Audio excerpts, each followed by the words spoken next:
GST। मान लीजिए रेडीमेड कपड़े की एक दुकान पर आपको ये ड्रेस पसंद आती है, जिसकी कीमत है 208.23 रूपए, लेकिन GST लागू हो जाने के बाद ये ड्रेस 166 रूपए की हो जाएगी, यानी 42.23 रूपए सस्ती।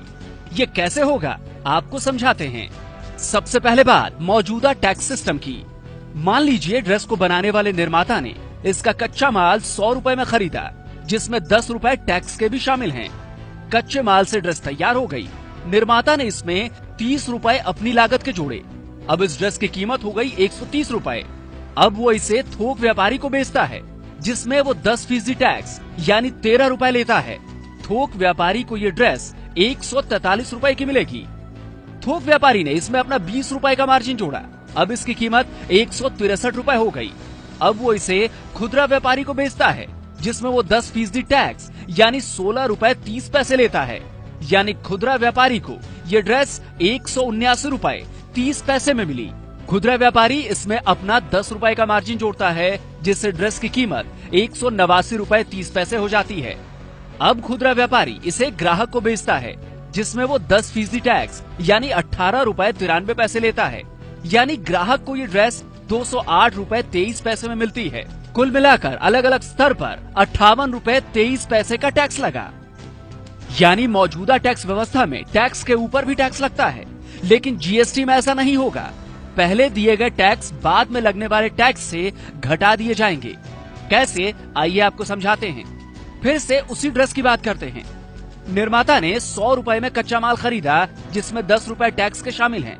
ड्रेस तैयार होने के बाद निर्माता ने लागत के रूप में 30 रूपए इसमें जोड़े, जिसके बाद ड्रेस की कीमत 130 रूपए हो गई।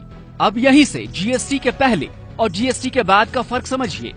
GST से पहले इस पर 10% यानी 13 रूपए का टैक्स लगता है, लेकिन GST के बाद टैक्स के इस 13 रूपए में से कच्चे माल पर लगे टैक्स के 10 रूपयों को घटा दिया जाएगा।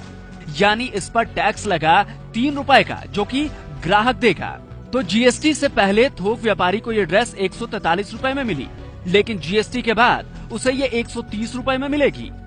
अब थोक व्यापारी ने इस पर अपना 20 रूपए का मार्जिन जोड़ा, यानी GST से पहले ड्रेस की कीमत 163 रूपए हो गई, जबकि GST के बाद 150 रूपए होगी।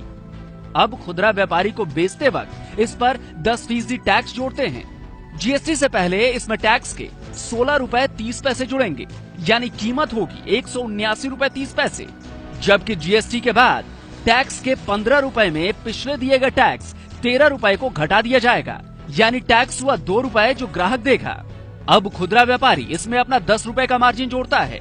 GST से पहले ड्रेस 189 रूपए 30 पैसे की होगी, जबकि GST के बाद 160 रूपए की होगी। अब ग्राहक को बेचते वक्त इस पर फिर 10% टैक्स लगता है। इसका मतलब ये हुआ कि GST से पहले 18 रूपए 93 पैसे और टैक्स लगा, जबकि GST के बाद 16 रूपए टैक्स से पिछले दिए गए टैक्स के 15 रूपए घटा दिए जाएंगे, यानी 1 रूपए टैक्स ये ग्राहक देगा। GST से पहले ड्रेस पर कुल टैक्स दिया गया 58 रूपए 23 पैसे, जबकि GST के बाद टैक्स दिया गया सिर्फ 16 रूपए। नतीजा ये हुआ कि ग्राहक को जो ड्रेस GST से पहले 208 रूपए 23 पैसे में मिली, वो GST के बाद 166 रूपए में मिलेगी। तो इस तरह GST के बाद ये ड्रेस 42 रूपए 23